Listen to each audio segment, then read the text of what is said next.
Okay, I will tell you a little bit more about our analytics, the topic that Jan told that makes no sense from his presentation. Actually, there are a lot of sense in each presentation, a lot of layers you can consume flespi data from.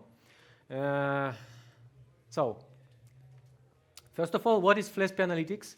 Flespi analytics, it's a system that allows you to define a set of rules to mark up device messages onto intervals, and another set of rules to calculate all messages within one interval and extract from this data a meaningful value for you. This is a typical device storage, device messages, and each square here represents device message and JSON representation of the message. So flespi consists of selectors that define markup messages rules and counters that calculate it. So the mission of selectors is to understand where our intervals are located and extract, split all these messages onto some intervals.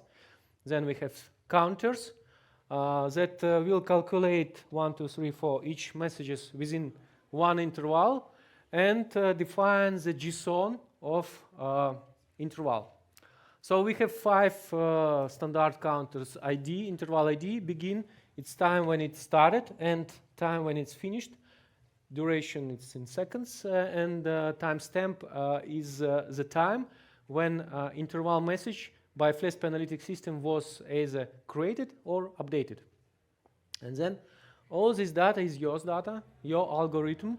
You define what to calculate, it's counters, and then flespi analytic system stores these intervals into our database. You access it with REST API, and at the same time it generates MQTT events into MQTT bus that you can subscribe, listen to catch events, to see what's going on with the system. This is how it works in general. So what you can do with flespi analytics?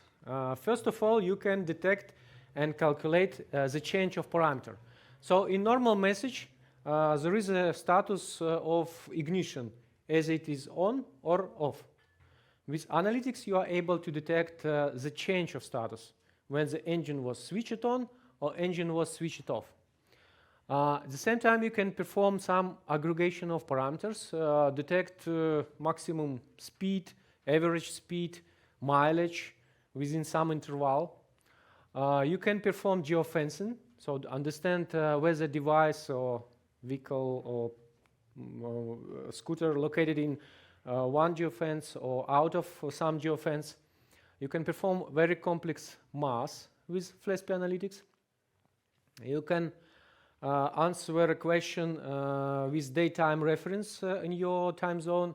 For example, know how many hours this driver used the vehicle today, how many hours he used it yesterday, this year, previous year, and so on. You can check and understand, detect when device is not available, so there are some problems, and you can count very long time counters, accumulator counters, to have total mileage, total engine hours, total driving time.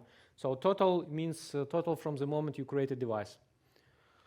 And you can perform basic intervals aggregations. So if your system creates trips and stops, you can inject into trips all the stops that occurred within this trip.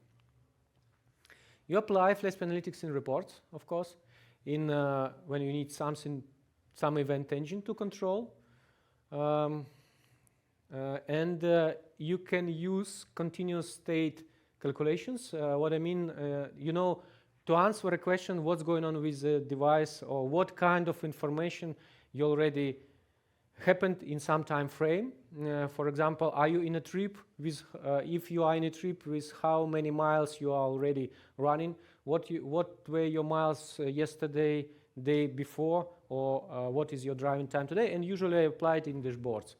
So if you want, like me, and you see the future of telematics in dashboards, then analytics is for you.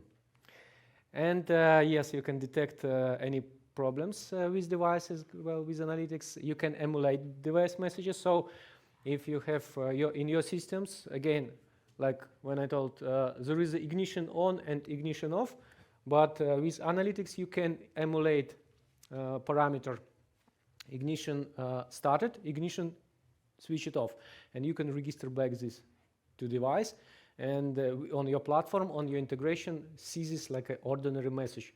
So you can emulate, make a device more advanced, and perform various automations. I will cover a couple of them in the end of my presentation. Why to use flespi analytics? The answer is very short, because it's time and money. The long answer is that it does not require developer skills from you, and this is money. It's highly customizable. This is time, so you can cover any of your changes. Any of your cases. So whatever you want to calculate, you can calculate it. It's very quick. You can try it, absolutely. It contains telematics specific features inside, comparing to standard BI tools that usually has very good interface, very nice, and everything is perfect, but they do not deal with telematics. We deal with telematics. So we know what is geofence. We know what is mileage. They do not know it. The cost is absolutely predictable for us, so we charge you a flat fee. We provide it for free in some cases. I will cover it. While if you will calculate everything on your site, you will pay to cloud providers, and sometimes the cost can be thousands of euro per month. This is what you can save. And it's quite easy to integrate, I hope. Okay, there are two variants of flespi analytics that we provide you. The very first one is on demand. On demand, it's the very first, the basics that we created analytics from. So you create configurations of how to calculate device messages. You put this configuration in REST API call. You define selectors, counters configuration, execute REST API call into flespi. Flespi calculates it and provide you with result in intervals. So the good side is absolutely free. You can run such calls as many as you want. The thing is that in order to calculate the data, we need to store the data. So if you have 1 year of device storage, then we can calculate up to 1 year. If you have 1 month, then we can calculate only 1 month. If you will have 10 years, okay, we can calculate 10 years, but 10 years will probably cost you a little bit. That's why we have automatic background analytics. In this mode, you define what to calculate by special items. We call them calculators. So it's GB, calcs, calculator ID. So you create these algorithms, calculators. The calculation is done automatically. You specify a calculator, you intersect it with device, and the system will work and calculate for you. We charge for this system. However, you can store up to 10 years of history for intervals and store just 1 month for devices, and actually this one will be much more cheaper. Yeah, that is. And from now and later, everything that I will tell you, I will talk about the automatic analytics, but at the same time, you can use all this knowledge in on-demand mode. So so basically, automatic analytics is some wrapper around on-demand analytics. So 2 entities that you need to understand. We have calculator and calculated device. So calculator is your algorithm of how to calculate. So it consists of selectors. It's how to extract intervals from device messages, and counters, how to calculate these intervals and extract meaningful value. Then there are a lot of different options. Initially in my presentation they were, but later I understood that it will be too complex, and I just let you know that you can configure the behavior of this algorithm whatever you want. So at that moment, for whole our history, we never met a situation when you cannot calculate something with analytics.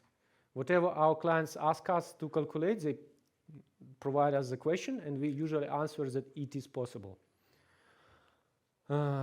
Calculated device is intersection of calculator and device. So once you assign a device to the algorithm, it starts to generate and stores intervals. This is what we bill you for, but it's kind of cheap.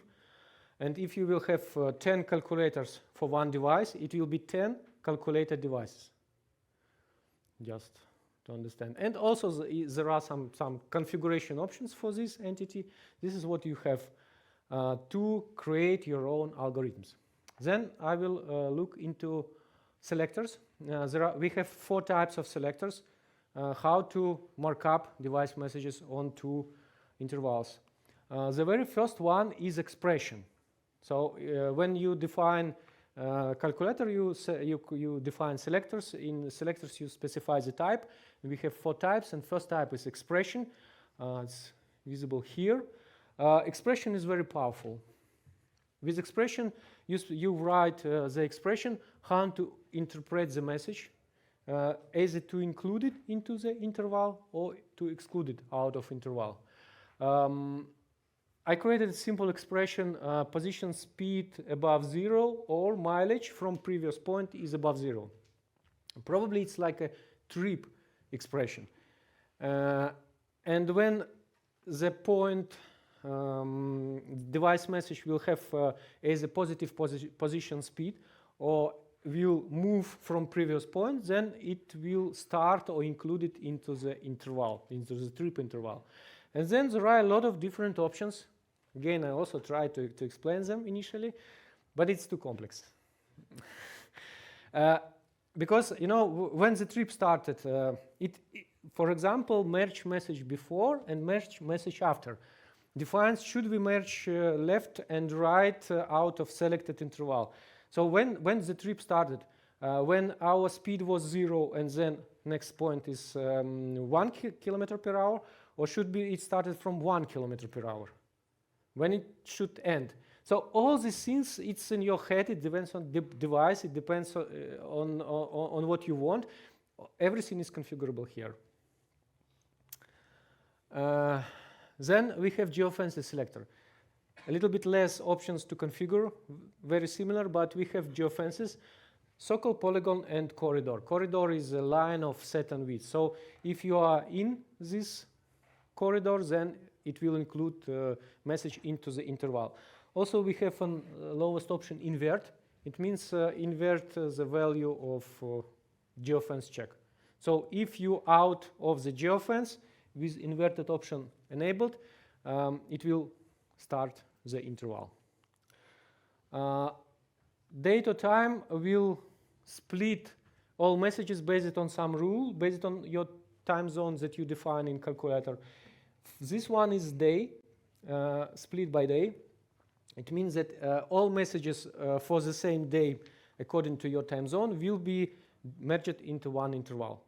All messages out of these days will be merged into another interval, and so on and so on.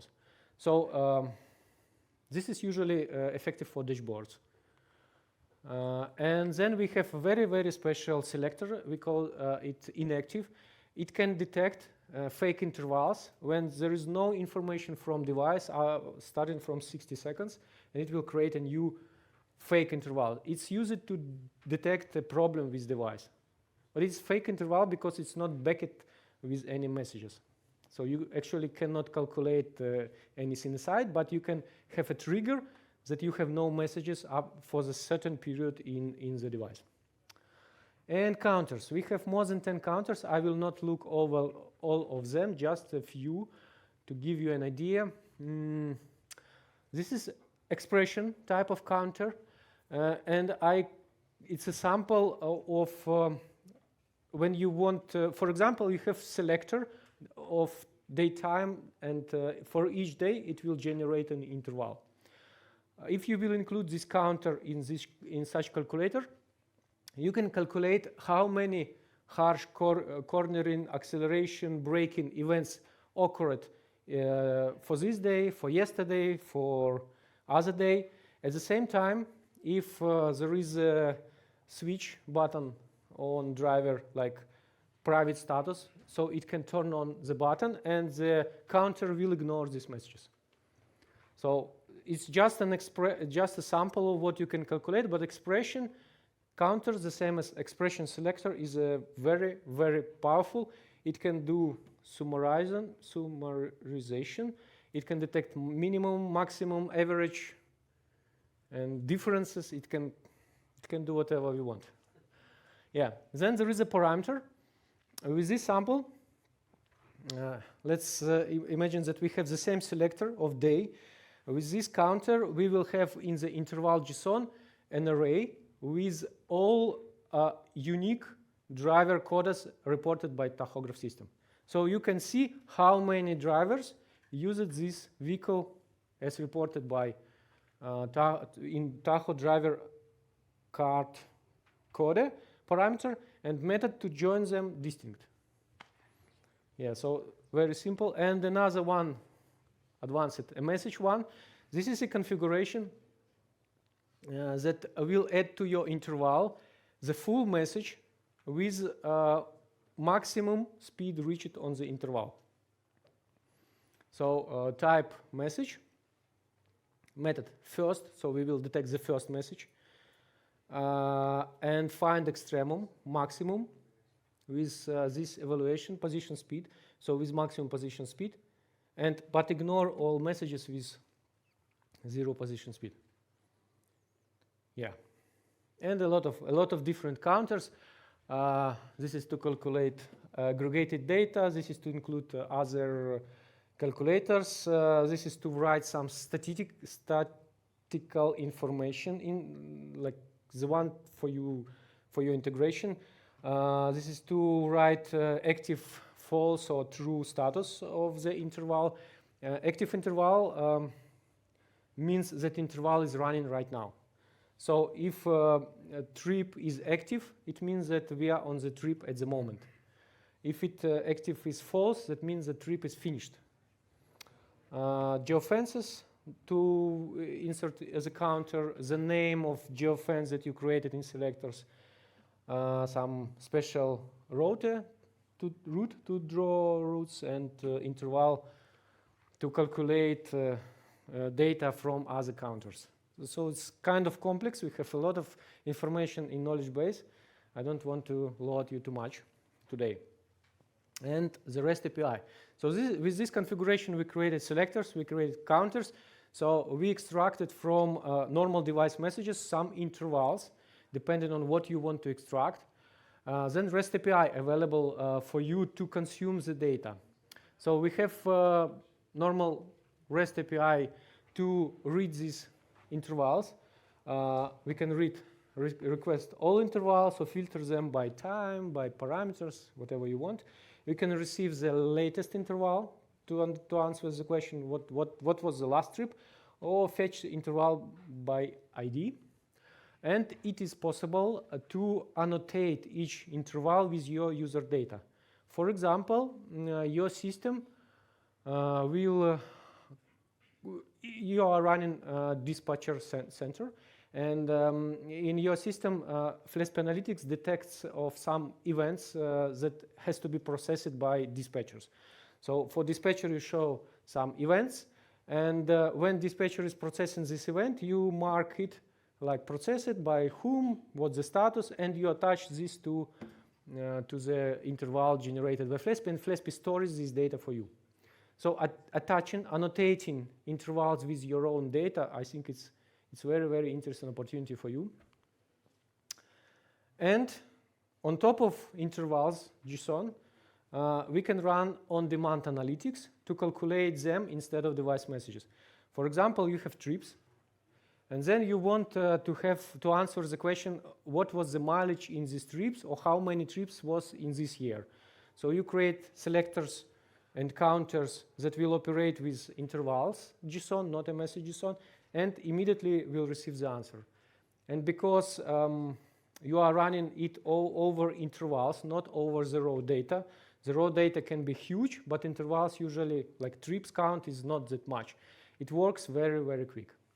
So it's for aggregation. And MQTT topics. This is the most complex part of my presentation. I hope you will survive. So whatever is happening with flespi analytic systems, we publish it in these 3 topics. So if flespi detects that some interval should be updated, should be created or deleted by some reason, it will publish associated event into this topic. And you can use it to handle all the situation on your system. Then we have 2 state topics, retained state topics for the last interval and for active interval. And we also have a couple of topics to catch activated and deactivated events. So interval, it means to find if to handle the situation when some event occurred. So if your system controls the towing, when the towing is started, you will receive activated event. When the towing will be finished, then you will receive deactivated event. But to simplify it, if you want to store intervals in your own database or to process something somehow, them use these 3 topics. If you want dashboards, these 2 topics probably you are most interested in. And if you want to run your notification system on top of flespi, then you are interested in these 2 topics. And 2 advanced use cases. This is the information that I started my presentation from. And let's look into this part with MQTT. What you can do with this. The very first use case I would like you consider is to what already Nadia told initially.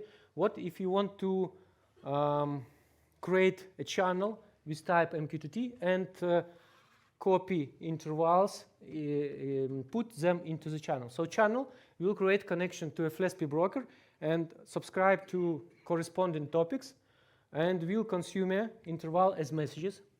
And then you can work with them as an ordinary messages. For example, you can stream them into cloud systems. With just this simple setup, you can save hundreds or thousands of euro per month, because if you're running in Azure, you're running some systems that wants to detect if something happens. With this simple setup, except of this setup, without this setup, you will receive the messages from flespi, store them in database, and it will cost you money, a lot of money, because on each message, your Azure cloud will be triggered, your Lambda will work, and they will charge you for this. If you will implement this setup and let flespi to detect a message, a situation, whatever you are interested in, calculate it, create interval, include into the interval all the messages that you want, and then once event happened, stream this to your system. So you can, with this simple setup, make flespi do all the homework for you and just consume the intervals, and then you can receive messages via REST API, or you can already have messages within the interval. This is what we recommend for users that running in cloud their own engines, and yeah, it saves a lot of money. One of those guys that tried this, how many thousand it was dollars for save? Okay, yeah. So yeah. Okay, it's a secret. But if you want to save, you should think about it. And the next case is about video telematics. For example, you have some dashcam in vehicle, and you want that flespi or flespi for each harsh driving harsh driving case automatically annotate the message with a link to the video, so you have a proof of what happened. What you can do with here, you can set up your analytics to detect harsh driving events, create webhook that Jan will tell with the next presentation what is it, that will also listen to these events. This webhook will generate a message to a driver, like bzz, bzz, you lost some money on each harsh driving case.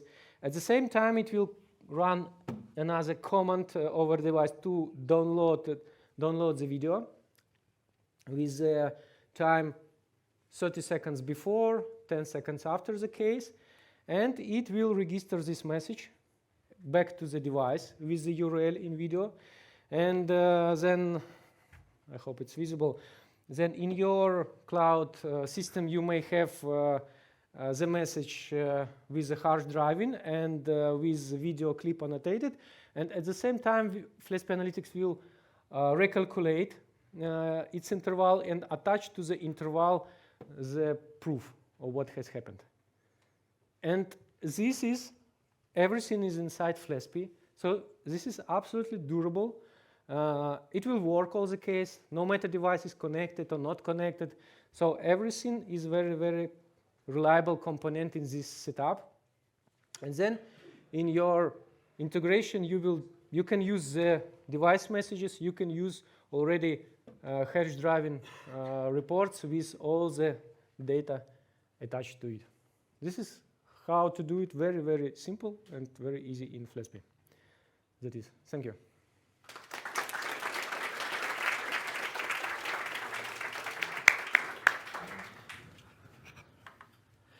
Thank you, Aliaksei. Do we have any questions from the audience on analytics, what was covered just now?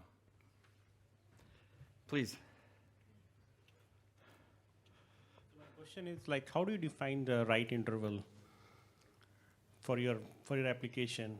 Do you have any recommendation for the best practices? Say again the first. Like the interval which you define. Interval. How do you define that? Is it day, minute, hour? No, it's very, very dependent on your algorithm. So it's better not to calculate days, but calculate the condition. Like what is trip? What do you want to calculate? What answer do you want to receive from the system? If you want to receive number of miles driven, then you create trips. And what is trip? Trip is when you are driving or when you are moving from some point, or maybe another condition for the trip is when ignition is on. So everything depends on you, depends on your setup. These rules can be written in selector, and selector can be created and extract trips. And then you will have trips, and within trips you can calculate whatever you want. And so everything depending on you, on your conditions. So how small the interval can be? Can you go like interval? Yeah. 0. So one message interval will have a 0 duration. It is possible. Again, but you, in these gray boxes, you configure what is the minimum interval, what is the maximum interval. For example, some our clients wanted us to, if there is a problem and somebody is moving with maximum speed and there is an interval that you are overspeeding, and flespi Analytics can create one interval, another, and sort with the maximum durations so that alarm situation is repeated and repeated and repeated. But everything is defined here. Thank you. Thank you.